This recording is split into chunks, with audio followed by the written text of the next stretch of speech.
Hey everyone, welcome to another deep dive. Today we're going to be going beyond just Bitcoin's price going up and down.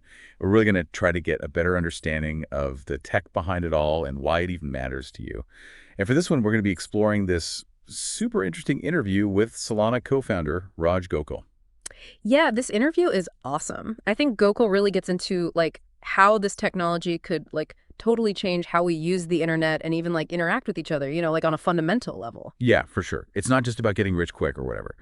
Um, so today we'll be demystifying all that jargon, exploring the potential of these decentralized systems, and we'll really get to the heart of why it all matters to the average person. Yeah, I mean, of course, the financial aspect of crypto is what draws most people in at first. Right? I mean, that's totally understandable. Totally. Yeah. So, okay, let's unpack this a bit. Gokul's story. Yeah. It starts back in the early 2010s when Bitcoin was just starting to emerge. And he was working in health tech at the time. Yeah. But he was super frustrated with how slow the innovation was, Oh, yeah. It was always getting hindered by regulation. Right. It's fascinating how that frustration led him to Bitcoin. Yeah, it's interesting because this was a common aha moment for a lot of these early adopters. They saw that these decentralized systems like Bitcoin could offer a solution by cutting out the middleman. Yeah. And, leading to these faster, cheaper, and more transparent transactions. Yeah, it's like how Uber disrupted the taxi industry, right? You could suddenly connect with the drivers directly without going through some central dispatch system. Right. And it just made everything so much faster and efficient. What other centralized systems can you think of that have similar limitations? Yeah. You know? Oh, tons. Think about banks, social media platforms, even the way we vote. They all have these single points of failure and control. Gokul has this term. He calls it the $5 wrench problem. He's basically saying that someone could literally hold a wrench to the head of whoever's in control and just manipulate the whole system. Wow, that's a pretty powerful image. Yeah. So how did these early crypto folks see blockchain addressing this $5 wrench problem and actually creating a more open internet? Well, the core idea is to distribute control across a network rather than having it concentrated in one place. So take Bitcoin, for example. Instead of a bank controlling the ledger of transactions, it's maintained by this network of miners. Okay. Which ensures the security and transparency, through this distributed system. So if someone tried to manipulate Bitcoin, they'd need to control the majority of the computing power on the network, basically. Exactly. Which would be incredibly difficult. That's so fascinating. It makes you realize there's way more to Bitcoin than just its price. It's a completely different way of thinking about trust and security. Yeah. And, one thing to remember is that while people often think of Bitcoin as set in stone, it has actually undergone a few changes throughout its history. However, these changes were implemented through consensus from the network, which further illustrates this decentralized nature of the system. Like a democracy versus a dictatorship, right? Everyone gets a say. Exactly. That's a huge shift. But I think Bitcoin is still pretty difficult for a lot of people to grasp. Can you break down how it works in simple terms? Sure. So imagine a public record of every Bitcoin transaction ever made. This record or ledger is duplicated and distributed across this network of computers all over the world. Okay. Every time someone sends or receives Bitcoin, that transaction is added to the ledger and then verified by this network. So everyone has the same information. That's a helpful way to think about it. So it's this global tamper-proof spreadsheet, basically, Right. that keeps track of all Bitcoin transactions. But Bitcoin itself was really just the beginning, right? Then came Ethereum, which opened up this whole new world of possibilities with smart contracts. Bro. What makes Ethereum so different? Yeah, so Ethereum took this concept of blockchain and made it programmable. Think of it like the Sims game engine for blockchain. It provides the tools and rules or protocols for developers to create all sorts of applications. Yeah. So instead of just being a digital currency, Ethereum allows developers to build decentralized versions of almost anything. Wow. So Ethereum is a platform for innovation. Yeah. And smart contracts are the building blocks for these decentralized applications. Exactly. That's huge. What kind of challenges did developers face when building on Ethereum, though? And did those challenges lead to the creation of Solana? So yeah, Ethereum was groundbreaking, but it had limitations. Its transaction speeds were pretty slow, and the fees known as gas fees could be quite high, which hindered the development and adoption of more complex decentralized applications. That's where Solana comes in. So Solana was built to address these limitations of Ethereum. What was their approach to making a faster and more affordable platform? Like, did they try to improve upon Ethereum, or did they go a totally different route? They went in a bold new direction. They built what they call a single global state machine that could process transactions like incredibly fast and with much lower costs. It was a risky bet, but it paid off. Yeah. They really went all in on like speed and efficiency, you know? Instead of breaking the network into these smaller parts, they created this unified system where all the nodes or like the computers on the network work together to process transactions in parallel, which enables them to handle a massive volume of transactions per second, which is like essential for real-world adoption. So it's like having a super highway for data with multiple lanes and no traffic jams. Exactly. That's pretty innovative. Yeah. But I imagine building a system like that came with its own set of technical challenges, right? Absolutely. Designing a decentralized system that's this fast and efficient is no easy feat. They had to come up with some really clever solutions, like their proof of history mechanism.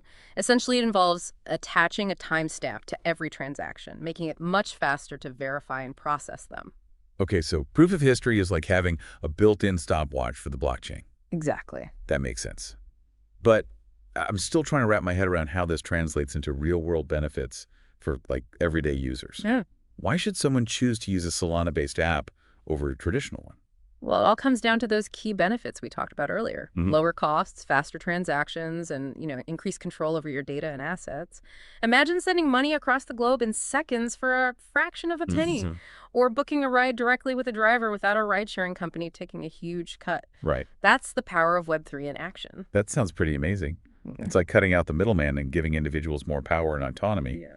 But beyond the financial benefits, what other potential impacts could Web3 have on our lives? The implications are huge. Think about like the recent controversy surrounding censorship and data breaches on these social media platforms. A decentralized platform built on blockchain technology would be much more resistant to those sorts of issues because the data isn't controlled by a single entity. That makes sense. If the data is distributed across the network, it becomes much harder to censor or manipulate. It's like having 1,000 copies of a book instead of just one. Exactly. And this is just the tip of the iceberg. Web3 has the potential to revolutionize everything from how we vote to how we access healthcare to how we manage our identities online. It's about creating a more transparent, equitable, and user-centric digital world. It's a pretty radical vision, and it's exciting to think about the possibilities. But let's go back to Gokal for a moment. He was drawn to Bitcoin because of its potential to solve that $5 wrench problem. Did he see Solana as simply an improved version of Bitcoin, or did he have a broader vision for its role in the evolution of the internet? Gokal saw Solana as a key piece of the puzzle in the evolution of what we call Web3, which is essentially the next iteration of the internet. If Web 1 was the static internet of the 90s, mostly read-only websites, and Web 2 was the internet we know today, dominated by these centralized platforms like Facebook and Google, then Web 3 is about creating a more decentralized and user-owned internet. So Web 3 is about shifting power from these big tech companies back to the users. Exactly. That's a pretty fundamental shift. Yeah. But how does Solana specifically contribute to this vision? Well, Solana provides the infrastructure for building these decentralized applications that will power Web3.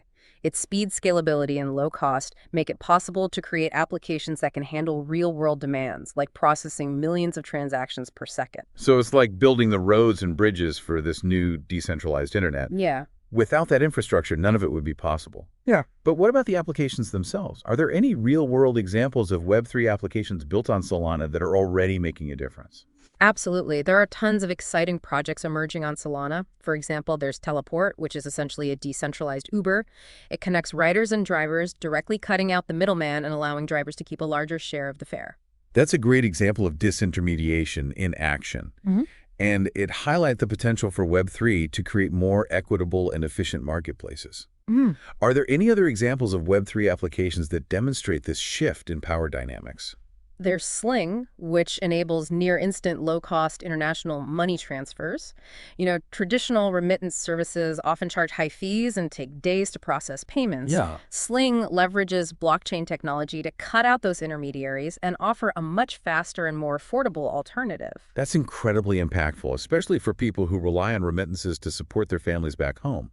It really democratizes access to financial services. Are there any other examples that showcase the unique capabilities of Solana?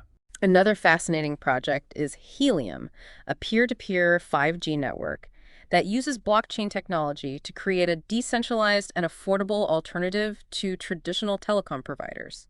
So instead of relying on a single company to build and maintain the network infrastructure, Yeah, Helium incentivizes individuals to host hotspots, exactly. creating a more distributed and resilient network. It's like crowdsourcing the internet.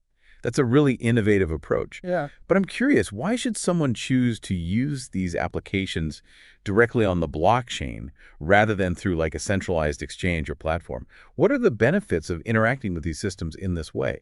That's a great question.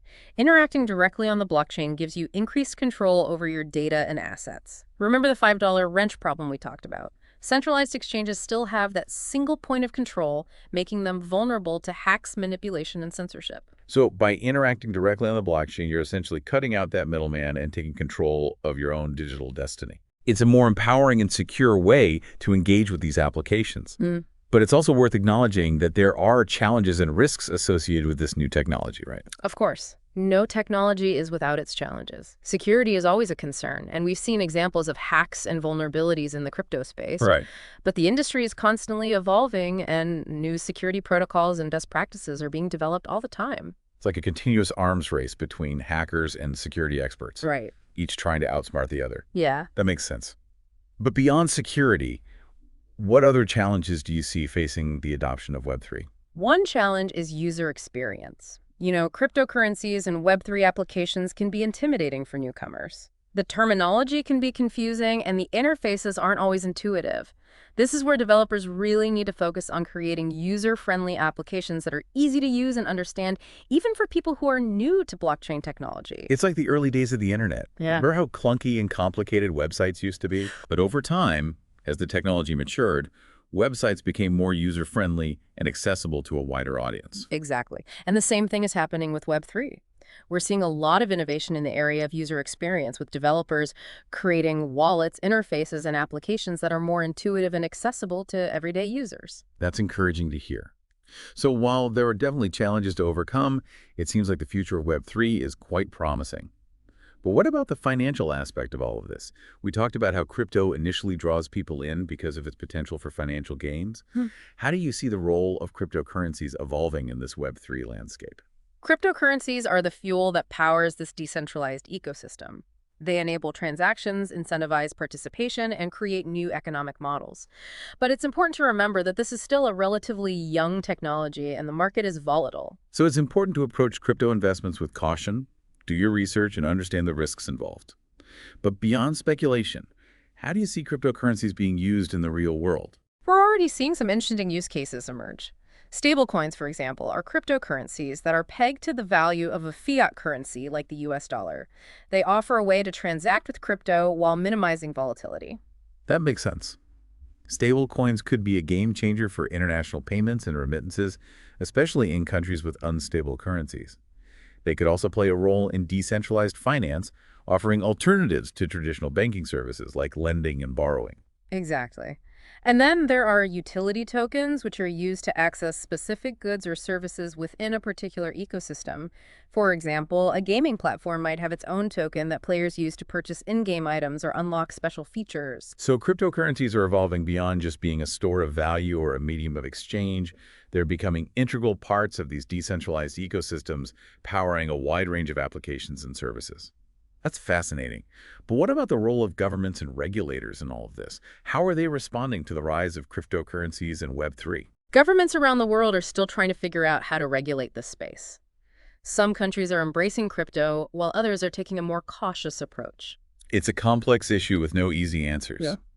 On the one hand, governments want to protect consumers and prevent illicit activities. Right. On the other hand, they don't want to stifle innovation and hinder the growth of this potentially transformative technology. It's a balancing act, and we're likely to see a wide range of regulatory approaches emerge in the coming years. Some countries might opt for strict regulations, while others might take a more hands-off approach. It'll be interesting to see how this all plays out. But despite the regulatory uncertainty, it seems like the momentum behind cryptocurrencies and Web3 is only growing stronger. What do you think is driving this continued growth and interest? I think it's a combination of factors. There's the technological innovation. Of course, blockchain technology is constantly evolving and new applications are emerging all the time. But there's also a growing awareness of the limitations of centralized systems. Yeah, people are increasingly concerned about data privacy censorship and the power that these big tech companies wield. Yeah, good. Web3 offers a potential alternative, a more decentralized and user-centric vision of the internet. And then there's a community aspect. The crypto community is incredibly passionate and engaged. They're building new projects, spreading awareness, and advocating for a more decentralized future. It's like a movement, a collective effort to create something new and better. That's inspiring. But let's not forget about the potential risks and challenges. We talked about security and user experience earlier, but are there any other concerns that we should be aware of? One concern is the environmental impact of some cryptocurrencies. Bitcoin, for example, uses a lot of energy for mining, but there are more energy-efficient alternatives emerging, like Solana, which uses a proof-of-stake consensus mechanism that requires significantly less energy. So it's important to be mindful of the environmental impact and support projects that are taking steps to mitigate their energy consumption. What about the issue of accessibility? Cryptocurrencies and Web3 applications are often seen as being complex and difficult to understand. How do we make this technology more accessible to a wider audience? Education is key. We need to demystify the technology and make it easier for people to understand. We need to create resources, tutorials, and user-friendly interfaces that break down the complexity and make Web3 accessible to everyone, regardless of their technical background. It's like learning a new language. At first, it can seem overwhelming, but with the right resources and guidance, anyone can become fluent. So it's about creating those resources and building bridges to make Web3 more inclusive. Exactly. And we're already seeing a lot of progress in this area.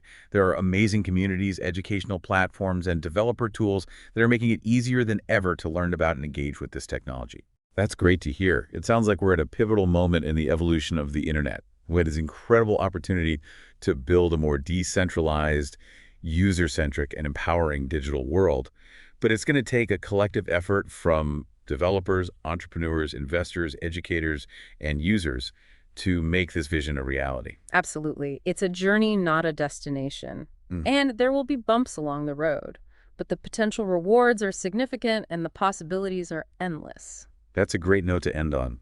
This has been a fascinating deep dive into the world of cryptocurrencies, blockchain, and Web3. We've covered a lot of ground, from the technical details of how blockchain works to the broader implications of Web3 for society and the future of the internet. And I think we've only scratched the surface. There's so much more to explore and learn. But hopefully this has given you a solid foundation to continue your own exploration of this exciting and rapidly evolving space.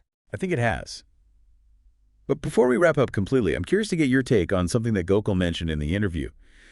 The idea that we're moving towards a world where a significant portion of global commerce will occur on decentralized platforms. That's a pretty bold statement. What are your thoughts on that? It's definitely a bold vision, but I think it's a possibility that we need to take seriously. We're already seeing glimpses of this future with the emergence of decentralized marketplaces, payment platforms, and supply chain solutions. It's like the early days of e-commerce when people were skeptical about buying things online. Right. But now it's become the norm. Could the same thing happen with decentralized commerce? It's certainly possible. As Web3 matures and as these decentralized platforms become more user-friendly and accessible, I think we'll see a gradual shift towards more peer-to-peer and decentralized forms of commerce. That would be a pretty significant disruption to the existing economic order. What do you think the implications would be for businesses, governments, and individuals? It's a complex question with no easy answers. But I think one potential outcome is a more equitable and transparent economic system. Imagine a world where small businesses and individuals have more direct access to global markets without having to go through intermediaries or pay exorbitant fees. That's a compelling vision. Yeah. But it also raises questions about the role of governments and regulators in a decentralized world. If commerce is happening primarily on decentralized platforms, how do governments ensure consumer protection, prevent fraud, and collect taxes? Those are all valid concerns, and they're questions that governments and regulators are grappling with right now. I think we're going to see a lot of experimentation and innovation in this space as governments try to find ways to regulate this emerging technology without stifling its growth. It's like navigating uncharted waters. There's no roadmap, and we're going to have to figure things out as we go along. But that's also what makes this space so exciting. There's a sense of possibility and potential that's infectious. I agree. It's a time of great change and uncertainty, but also a time of tremendous opportunity. And I think it's up to all of us to shape this future responsibly and ensure that it benefits everyone. That's a powerful message. And I think it's a great reminder that While the technology is important, it's ultimately the people who will determine the future of Web3. Exactly. It's about human ingenuity, collaboration, and a shared vision for a better world. And I think that's what makes this movement so inspiring. It really feels like we're on the verge of something big. Hmm. But as we've been discussing, there are a lot of complexities to consider. Earlier, you mentioned the concept of self-custody. I think that's something a lot of people struggle to grasp, especially those new to the crypto world. Can you break down like what self-custody means and why it's important in this decentralized world? Sure. So self-custody essentially means taking control of your own assets. In traditional finance, we rely on banks and other institutions to hold our money. With crypto, you have the option to be your own bank. So instead of having your money like in a bank account controlled by a third party, you're holding your own digital keys, which give you access to your crypto. Precisely. Those keys are like a secret code that unlocks your digital vault. But this also means you're fully responsible for keeping those keys safe. If you lose them, you lose access to your funds. No one can help you recover them. That sounds like a lot of responsibility. Oh. What are some of the ways people can store their keys securely? And like, what are the trade-offs to consider? There are a few different methods, each with varying levels of security. Hardware wallets are considered the most secure option. They're physical devices that store your keys offline away from potential hackers. Then there are software wallets, which are apps on your phone or computer.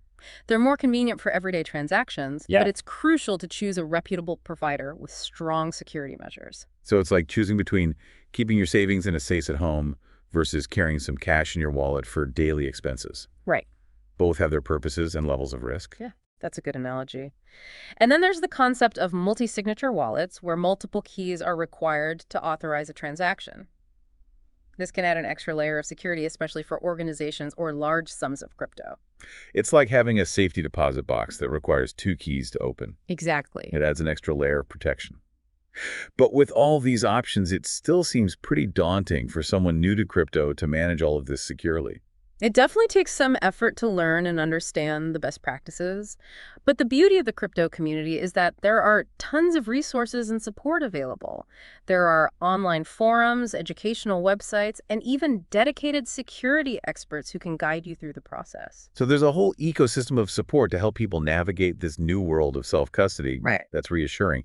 But I want to shift gears for a moment and go back to something we touched on earlier. This tension between the excitement for crypto and the tech world and the skepticism from governments and traditional institutions. Why do you think this tension exists? It's a classic dynamic. New technologies often disrupt the status quo, and those in power tend to resist change.